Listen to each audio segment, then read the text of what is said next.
Hello, welcome back or welcome to my channel. It is Sunshine Lorena and I'm bringing you an unhaul.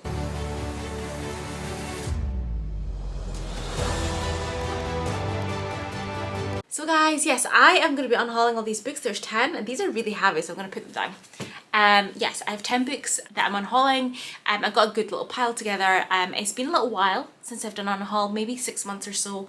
So this is a decent amount of books, I thought, to actually go through this and actually get them out of my house. To get them out of here, to have space for the books that I already own, because guys, they were already overflowing, so I really feel like this doesn't allow me to bring any more books into my bookshelves, but it's me, so I probably will.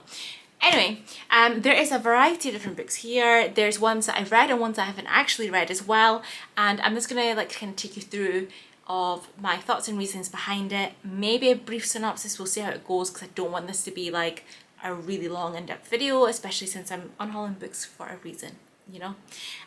So yeah, let's just get into it. Okay, the first one I have here is White Teeth by Zadie Smith. I read this a few months ago. I actually have a vlog up on my channel. You can go and check out and see like my full thoughts of it.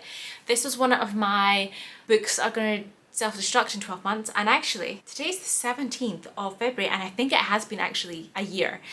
Spoiler alert, I did not read all the books on there and I am not actually unhauling all of them, because you know there's some that were like really chunky. 12 books in a year, just I should have been kinder to myself with that. We're not discussing that. But I haven't read them all and I'm not unhauling all of them. There's a few that are being saved from that pile, but that is another story.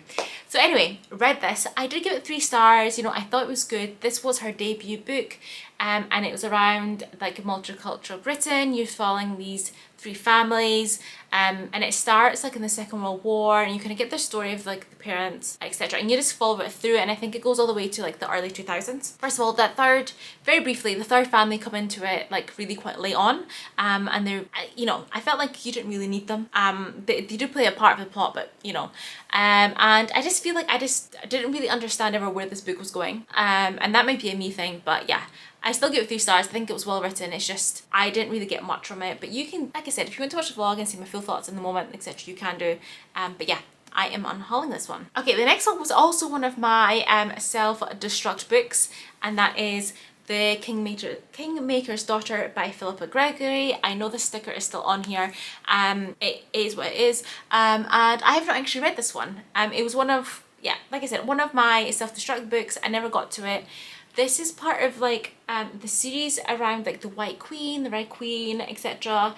Yeah, the White Queen. And I did watch the adaptation and I did read the Red Queen, Queen of the Rivers, White Queen. I've read about 3 of them, and it's several years ago, so it's like all a bit hazy in my mind. I mean, I could probably pick this up, but like I just feel like I'm not in that era of historical fiction anymore. Like I've went past that. I have owned this for, like I said, several years, and I'm just not feeling it. I'm not being drawn to it, so I am unhauling this one. But specifically this one, just so you know, it's around Anne Neville and her sister Isabel, who are daughters of the most powerful magnate in the 15th century England, the Earl of Warwick, the Kingmaker, born with royal blood in their veins. So it's kind of following their story. I'm not going to go through this whole synopsis, but it's following their story.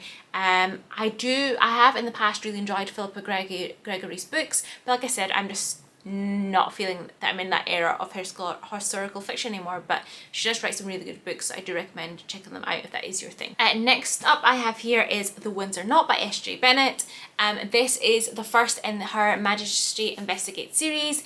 It basically is a murder mystery, like a cozy mystery series, where the Queen secretly investigates murders, mysteries, etc. So this was the first one. I did think it was really cute. I really enjoyed it. But the thing is, I'm not going to read it again. Which is why I'm unhauling it. This one was, in this one it was where the morning after like a party and event that she had, there was somebody who was found murdered, and like it's like the setup of getting to find out that she does this, and she has like a new like secretary who helps her, etc. So I did enjoy it. I've not read the second one yet. I think I will go and check that one out. But yeah, it's really fun. do recommend if you're looking for like a nice cozy mystery. Okay, the next one I have here is actually a hardback, and to be honest with you, when I was putting these books together and I looked at my shelves, I was just like, I am literally just holding on to that because I think the hardback looks nice, and that's such a stupid idea to keep a book. You know, because I feel like on BookTube you always see people, BookTube, BookTok, Bookstagram, all the book community, you always see people with like all these hardbacks, and I don't have that many, so like I was kind of holding on to this, and actually the one after is also hardback that I'm getting rid of. And you know what, if I'm not going to read it again, I need to get rid of it. So this one is The Year of the Witching by Alexis Henderson. I read this in October 2020. I enjoyed it at the time. There was supposed to be a second one. I don't know what's going on because it has been like going on for 3 years. I probably should check actually. So there is actually a second one showing on Goodreads. It's not out yet. It's not even got like an actual cover. Dawn of the Coven is Bethel 2, so I think the series is being called Bethel. And I'm just trying to see. I do not see a release date for it, so who even knows when the next one's coming out. Like I said, I enjoyed this at the time, and it's been a while. To be honest with you, at this point, the second one hasn't come out, and it's been like I said, going on for 3 years, because it came out, I think, like summer 2020. And the fact there isn't a release date for the next one, I've kind of just lost interest. And like I said, I've just been holding on to my shelves. I did enjoy it at the time. I gave it like a 4 stars. I think it's YA. And yeah, don't really have much else to say for it.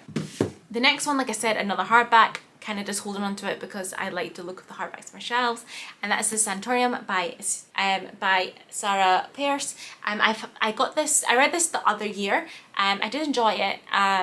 It's like the first in the series, first of like a new kind of crime thriller series. I read the second one in summer. I got the NetGalley arc. I just feel like this one and the next one, I find like they're kind of average. I think I gave them like 3.5 stars. Like they're not like blowing my mind thrillers, but they're still good. They're still good at 3.5 stars. But I'm never going to read it again. And I have come to realise that I think I need to really think about thrillers before buying them, because realistically there are very few that I would reread, because you already know what happens, twists and turns. There's only like a few really special, like I think they're absolutely amazing, that I would reread them. So I do need to like think about that myself, what I'm gonna do. But yeah, I'm not going to reread it, but I remember when I got this, it was like in Asda, and it was like £5. They had the hardbacks, and I was like, that's an amazing price for a hardback. I've still not seen a hardback that cheap. £5. It was amazing. I did really enjoy it. And yeah, all of these, by the way, I'm going to be taking to the charity shop. I'm going to see if anyone in my life does want to read some of these. My mum has read some of these as well already before I'm actually unhauling them. So yeah, I'll see if someone else wants to read them. Otherwise, they're going to go to the charity shop and someone else gets the chance to actually read them. The next one is The Family Upstairs by Lisa Jewell. This was my first Lisa Jewell. This was one I got actually from the charity shop. I thought, oh, that's great, which I think, you know what, I should probably pick up more thrillers from the charity shops, because, you know, you read them once, you don't read them again, so I need to think about that. Anyway, sidetracking here. This was my first Lisa Jewell. I enjoyed it. I gave it 3.5 stars. I read it as part of Chloe Reads Books, Chloe's Crime Scene Corners book club, so it was good to like discuss with other people about the book. I know that there is a second one which kind of follows on from this, and I think you might get some answers of things that you didn't fully know the answers to. But it says that it can be read as standalone, but I think if you read the second one, then you're not going to read the first one, because obviously the second one's going to give away stuff of the first one, if that makes sense. But I did enjoy it. And yeah, essentially it is one house, 2 families, 3 bodies. There is a large house. It's set in a house in Chelsea. There is a baby in her cot, well fed and cared for. She's happy, waiting for someone to pick her up. In the kitchen lie 3 decomposing corpses. Close to them is a hastily scrawled note. They've been dead for several days. Who has been looking after the baby, and where did they go? It was really intriguing, interesting to see how this one kind of came, how the mystery unsolved, twists and turns, etc. But yeah, I'm not going to read it again, so unhauling. Okay, the next one was one of my self-destruct books, which I did actually read. And I can't remember if this featured in a vlog or not. It might have been, because it was during like December. It was probably in some sort of vlog of that time. It will be. But there's a lot, so I can't remember which one it was. But that is Where Rainbow Ends by Cecilia Ahern. This is also known as Love, Rosie. There is a film, which I still need to watch, guys. I said this back in December, like, I need to watch it. Because apparently the film is really good. The book, on the other hand, wasn't what I was expecting. The book, on the other hand, wasn't what I was expecting. I did give it 3 stars. I still think it was still like solid, well written, but where it ended up going, etc., wasn't what I was expecting. Also, it's really annoying because it's not like standard paperback size. Anyway, apparently the film was really good, and I think it kind of solves the issues that I had with this. Basically, we're following Rosie and Alex. Alex ends up moving to America in their like teens, like towards the end of high school. They're like best friends, have always been best friends. Because he ends up moving because his dad got a job there.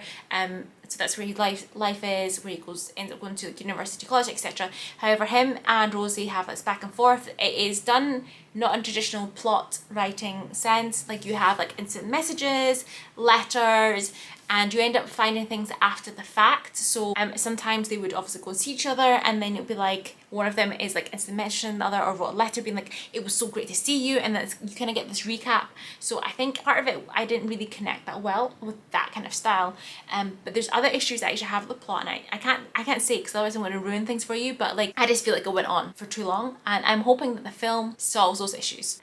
But off to the charity shop it goes. I'm glad I read it, and actually I've got it off my shelves.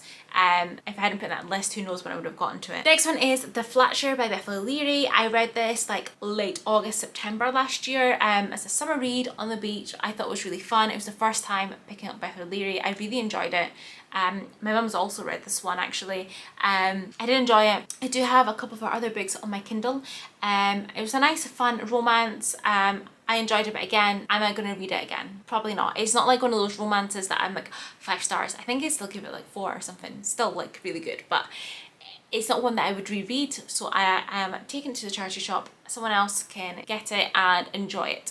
And then my second last book on this list is Dreams for My Father by Barack Obama. And this was on my 12 books. These books are going to destroy list. And yes, I read it, I enjoyed it. Again, I don't see myself rereading it. I don't think I've ever no, that's a lie. I was going to say I've never reread a memoir autobiography, but I have, and that was Trevor Noah's Stories from My South African Childhood, which that's really good, that's really fun, I really enjoy it. There's certain reasons why that one was reread, and I adore that one. But realistically, I'm not going to reread this. I enjoyed it.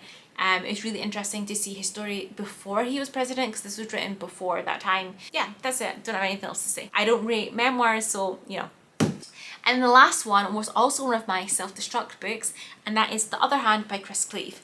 So I did attempt to read this. I started it, and it just wasn't what I was expecting. I will tell you what it says, the synopsis on the back, so you can understand why. Yeah.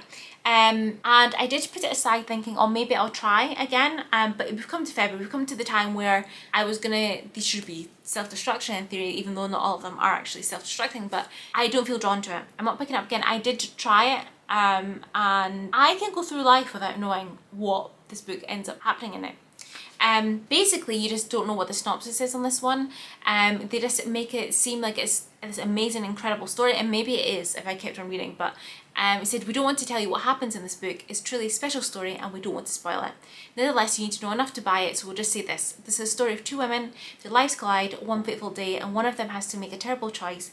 2 years later, they meet again. The story starts there. And yeah, like I said, it just ends up being something that I wasn't expecting, and I'm not entirely sure where it's going to end up going, but I just wasn't gelling with it. So we're unhauling, and that's it. That is all the books that I'm unhauling.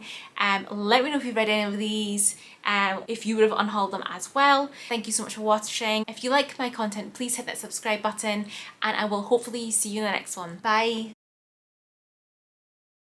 If you like my content, comment just in time because my battery's about to die.